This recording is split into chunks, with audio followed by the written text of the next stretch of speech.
Hi ಎಲ್ಲರಿಗೂ ನಮಸ್ಕಾರ. ಮೊದಲ ತಾಡಿಯ ಚಾನಲ್ಗೆ ಸ್ವಾಗತ. ನೋಡಿ, ಮನೆಯಲ್ಲೇ ತುಂಬ ಸುಲಭವಾಗಿ ಟೂಟಿ ಫ್ರೂಟಿ ಮಾಡುವ ವಿಧಾನ ತೋರಿಸ್ಕೊಡ್ತಾ ಇದ್ದೀನಿ. ತುಂಬಾ ಕಡಿಮೆ ಸಮಯದಲ್ಲಿ ಮಾಡುವಂತಹ ಟೂಟಿ ಫ್ರೂಟಿ. ಹಾಗಾದರೆ ಹೇಗೆ ಮಾಡೋದು ಅಂತ ತೋರಿಸ್ಕೊಡ್ತೀನಿ ಬನ್ನಿ. ತುಂಬಾ ಚೆನ್ನಾಗಿ ಬಂದಿದೆ ನೋಡಿ. ಈಗ ಒಂದು ಪರಂಗಿ ಕಾಯಿ ತಗೊಂಡಿದ್ದೀನಿ, ಮೀಡಿಯಮ್ ಸೈಜ್ ಐತೆ ಫ್ರೆಂಡ್ಸ್. ಇದು ನೋಡಿ, ಮೇಲೆ ಚಿಪ್ಪೆ ಎಲ್ಲ ಎರ್ಕೊಂಬಿಡ್ಬೇಕು. ನೀಟಾಗಿ ಎಲ್ಲ ತೆಕ್ಕೊಂಬಿಡಿ ಚಿಪ್ಪೆನ. ನೋಡಿ, ಈಗ ಈ ಥರ ಚಿಪ್ಪೆ ಎಲ್ಲ ತೆಕ್ಕೊಂಡಿದ್ದಾದಮೇಲೆ ಒಳಗಡೆ ಬೀಜ ಇರುತ್ತಲ್ಲ ಅದನ್ನು ತೆಕ್ಕೊಂಬಿಡಿ. ಬೀಜ ಎಲ್ಲ ತೆಕ್ಕೊಂಡು ಮ್ಯಾಲೆ ಸ್ವಲ್ಪ ಬಿಳಿ ಭಾಗ ಇರುತ್ತಲ್ಲ ಫ್ರೆಂಡ್ಸ್, ಅದೆಲ್ಲ ತೆಕ್ಕೊಂಬಿಡ್ಬೇಕು. ನೋಡಿ, ಈ ಥರ ತೆಕ್ಕೊಂಡ್ರೆ ಚೆನ್ನಾಗಿರುತ್ತೆ ಫ್ರೆಂಡ್ಸ್, ಚೆನ್ನಾಗಿ ಬರುತ್ತೆ. ಈ ಥರ ತೆಕ್ಕೊಂಡು ಈ ಥರ ಕಟ್ ಮಾಡಿ ಇಟ್ಟಿದ್ದೀನಿ ನೋಡಿ. ಈ ಥರ ಇರಬೇಕು. ಈಗ ಒಂದು ಪಾತ್ರೆಗೆ ನೀರು ಚೆನ್ನಾಗಿ ಬಿಸಿಯಾಗಿದ್ದಾದಮೇಲೆ ಅಳತೆ ಮಾಡಿ 1 ಕಪ್ಪಷ್ಟು ಹಾಕ್ಕೊಳ್ತಾ ಇದ್ದೀನಿ. ಪರಂಗಿಕಾಯಿ ಕಟ್ ಮಾಡಿದ್ನಲ್ಲ ಅದನ್ನು ನೀಟಾಗೆಲ್ಲ ಮಿಕ್ಸ್ ಮಾಡ್ಕೊಳ್ಳಿ. ಈಗ ಚೆನ್ನಾಗಿ ಬೇಯಿಸ್ಕೋಬೇಕು ಫ್ರೆಂಡ್ಸ್, ಚೆನ್ನಾಗಿ ಬೆಂದ್ಕೋಬೇಕು. ಅಲ್ಲಿವರೆಗೂ ಚೆನ್ನಾಗಿ ಬೇಯಿಸ್ಕೊಳ್ಳಿ. ನೋಡಿ, ಈಗ ಬೆಂದಿದೆ. ಯಾವ ಥರ ಬೆಂದಿದೆ ಅಂತ ತೋರಿಸ್ತಾ ಇದ್ದೀನಿ ನೋಡಿ. ಈ ಥರ ಬೆಂದರೆ ಸಾಕು. ಈಗ ಮತ್ತೊಂದು ಪಾತ್ರೆಗೆ 1 ಕಪ್ಪಷ್ಟು ಪರಂಗಿಕಾಯಿಗೆ 3/4 ಕಪ್ಪಷ್ಟು ಸಕ್ಕರೆ, ಅರ್ಧ ಕಪ್ಪಷ್ಟು ನೀರು, ಇಷ್ಟು ಹಾಕಿ ನೀಟಾಗೆಲ್ಲ ಕರಗಿಸ್ಕೊಳ್ಳಿ. ನೋಡಿ, ನೀಟಾಗೆಲ್ಲ ಮಿಕ್ಸ್ ಮಾಡ್ತಾ ಒಂದೆಳೆ ಪಾಕ ಬರಬೇಕು ಫ್ರೆಂಡ್ಸ್. ಕೈಗೆ ಈ ಥರ ಅಂಟಬೇಕು. ಅಂಟು ಪಾಕ ಬಂದರೆ ಕರೆಕ್ಟಾಗಿ ಆಗಿದೆ ಅಂತ. ನೋಡಿ, ಈ ಥರ ಬಂದರೆ ಸಾಕು. ಈಗ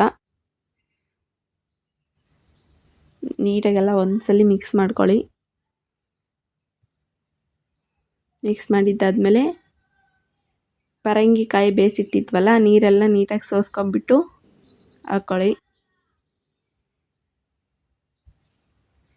ಎಲ್ಲ ಮಿಕ್ಸ್ ಮಾಡ್ಕೊಳ್ಳಿ ನೀಟಾಗಿ.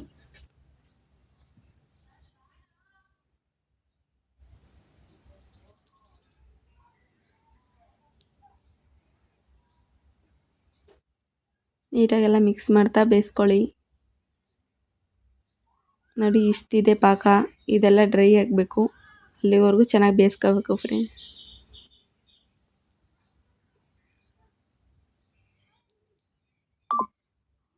ನೋಡಿ, ಈ ಥರ ಎಲ್ಲ ಪಾಕ ಎಲ್ಲ ಡ್ರೈ ಆಗಿದೆ. ಈ ಥರ ಆಗಬೇಕು ಫ್ರೆಂಡ್ಸ್.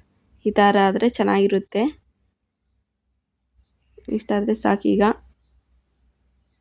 ಸಪ್ರೇಟಾಗಿ ಹಾಕ್ಕೊಳ್ತಾ ಇದ್ದೀನಿ ಬಟ್ಲಿಗೆ. ತಣ್ಣಗಾಗಿದ್ದಾದ್ಮೇಲೆ ಹಾಕ್ಕೊಳ್ಳಿ.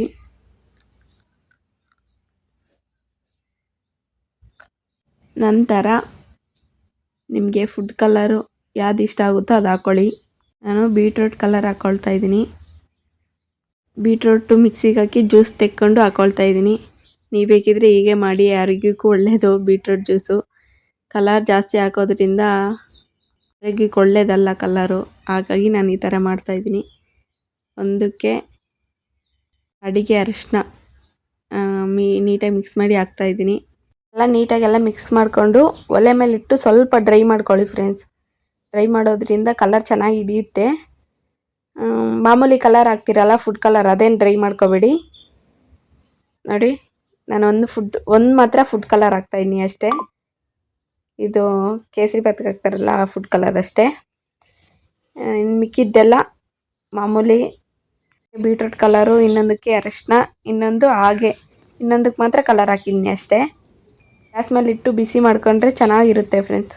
ಮಾಡ್ಕೋಬೇಕು ಅಷ್ಟೇ.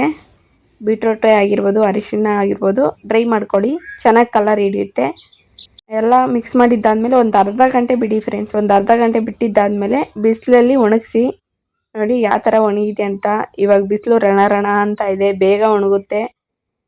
ನೋಡಿ, ನಾನು ಒಂದು 10 ಗಂಟೆಗೆ ಹಾಕಿದ್ದೆ, ಸಾಯಂಕಾಲ ಒಂದು 4 ಗಂಟೆ ಅಷ್ಟೊತ್ತಿಗೆ ಒಣಗಿತ್ತು. ಕಲರು ಇಷ್ಟಪಡ್ದೇವರು ಈ ಥರ ಮಾಡ್ಕೊಳ್ಳಿ. ನಾನು ಒಂದಕ್ಕೆ ಮಾತ್ರ ಕಲರ್ ಹಾಕಿದ್ದೀನಿ ಅಷ್ಟೇ. ನೀವು ಮನೇಲಿ ಮಾಡಿ ಹೇಗಿತ್ತು ಅಂತ ಕಮೆಂಟ್ ಮಾಡಿ.